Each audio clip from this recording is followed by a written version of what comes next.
কাউকে কথা দিলে কথা রাখবেন, বন্ধুকে কথা দিলে কথা রাখবেন, সন্তানকে কথা দিলে কথা রাখবেন, স্ত্রীকে কথা দিলে কথা রাখবেন, স্বামীকে কথা দিলে কথা রাখবেন। কিন্তু আফসোস, এই দুনিয়ায় কেউ কথা রাখে না। সবাই শুধু কথা দিয়েই যায়। অঙ্গীকার ধরে রাখার ক্ষমতা এখন খুব কম মানুষের মধ্যেই আছে। আসসালামু আলাইকুম, সকলে কেমন আছেন? আশা করছি ভালো আছেন। আলহামদুলিল্লাহ, আমিও ভালো আছি। এটি ছিল রমজান মাসের দ্বিতীয় দিন।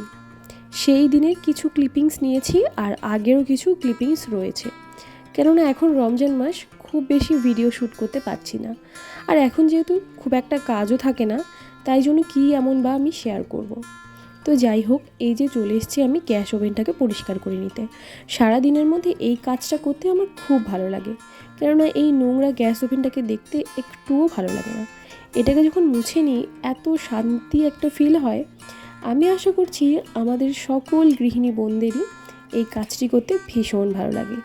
সে কাজটি হলো যে কোনো কিছু পরিষ্কার করার মধ্যে আলাদাই একটা শান্তি খুঁজে পাওয়া যায়।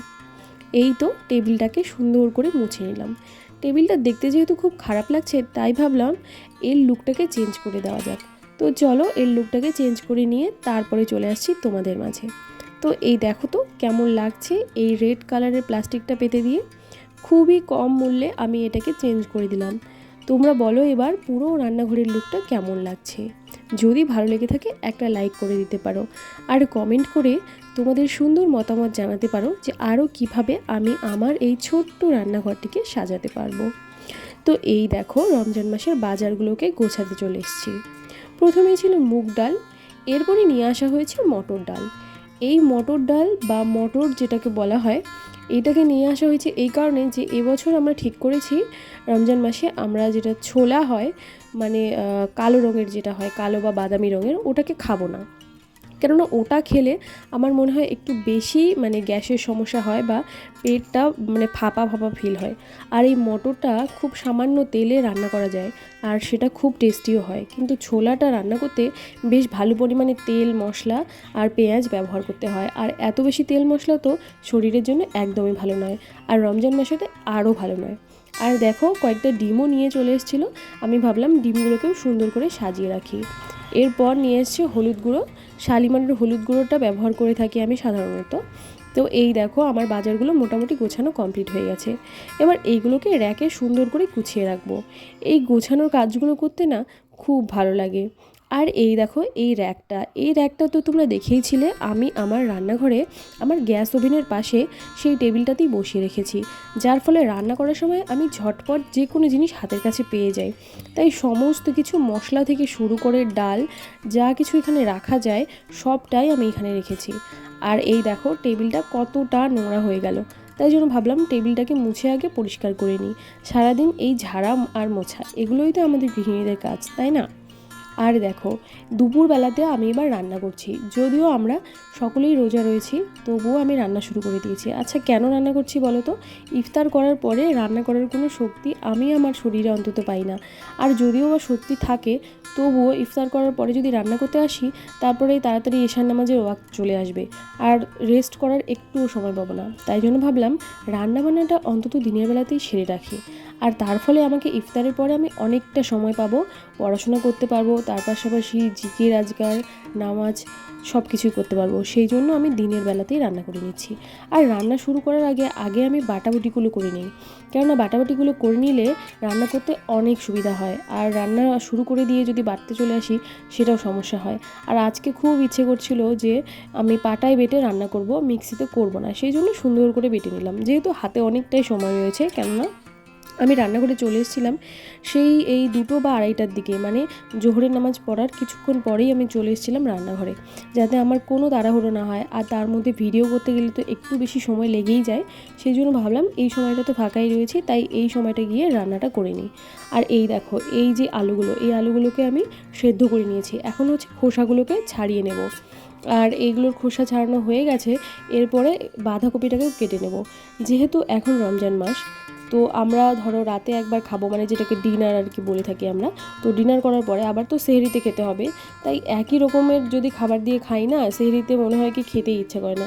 তাই ভাবলাম যে মিনিমাম 2টো পদ অন্তত রান্না করি, যার ফলে সেহরিতে অতটাও বিরক্তি লাগবে না। সেই জন্য আর কি ভাবলাম যে না, 2টো পদই রান্না করি।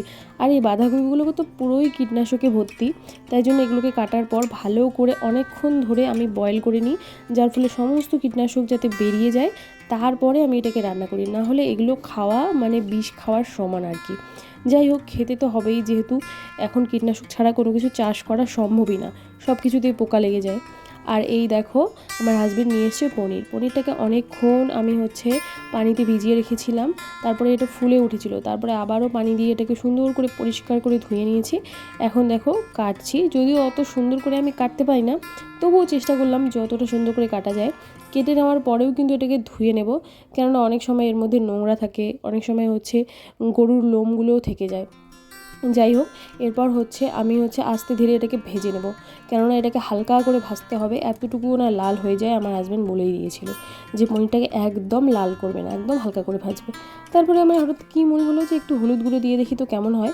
এর আগে কখনো আমি হলুদ গুঁড়ো দিয়ে পনিরটাকে ভাজিনি, যদিও এটা অকেশনালি খাওয়া হয়, সবসময় খাওয়া হয় না। যাই হোক, তারপরে হালকা করেই ভেজে নিয়েছি ওর কথা মতো, একদম সুন্দর করে। আর এই তো দেখো, বাঁধাকপিটাকে ভাপানো কমপ্লিট হয়ে গেছে, আর এটা এত গরম, আমার হাতে না একদম ছ্যাঁকা লেগে গেছে। যাই হোক, এরপরে যেটা করব সেটা হচ্ছে ইফতারের প্রস্তুতি। ইফতারে যেহেতু এই মটরটা রান্না করব, এটা আমি সকালবেলাতেই ভিজিয়ে রেখেছিলাম, এই মোটামুটি 10টার দিকে, তো 3-4 ঘন্টা ভিজিয়ে রাখলেই হয়ে যায়। এখন লবণ আর শুধুমাত্র হলুদ গুঁড়ো দিয়েই দেখো এটা প্রেশার কুকারে আমি সেদ্ধ করে নেব, আর কোনো কিচ্ছু দেবো না। আর এইভাবে মোটামুটি 9-10টা সিটি দিয়ে নেব, যেহেতু আমি টেম্পারেচার বাড়িয়ে দিয়ে সিটিগুলো দিই, সেই জন্য অনেক কয়েকটা সিটি দিতে হয় প্রেশার কুকারে। তো ওটা ওদিকে বয়েল হতে থাক, আর আমি এইদিকে বাঁধাকপিটাকেও ভেজে নিই। যেহেতু আমি রাতের রান্নাগুলো আগেই করে রাখছি, সেই জন্য ভাবলাম যে না, সব কটা রান্নাই করে নেবো, কোনো রান্নাই আর আজকে ফেলে রাখবো না। আর বাঁধাকপি ভাজাটা না আমি আগে সুন্দর করে করতে পারতাম না, এখন দেখো আমি করা শিখে গেছি। এই যে প্রথমে পেঁয়াজ ফোড়ন দিলাম, আর ওখানে দিয়েছিল হালকা করে একটুখানি 5 ফোড়ন দিয়ে, বাঁধাকপিটাকে দিয়ে দিলাম লবণ, হলুদ গুঁড়ো, আর যেটা স্পেশাল সেটা আদা বাটা, একটুখানি রসুন বাটা, আর একটুখানি কাঁচা লঙ্কা বাটা, খুবই কম পরিমাণে। ব্যাস, তাহলেই একদম টেস্টি বাঁধাকপি ভাজা হয়ে যাবে। তবে হ্যাঁ, লো ফ্লেমে রান্না করতে হবে। তো অন্যদিকে আমি আবারও রান্না বসিয়ে দিলাম, সেটা এবারে আমি পনিরটাকে রান্না করে নেব, আর এই স্টিলের কড়াইটাতে রান্না করে নেব।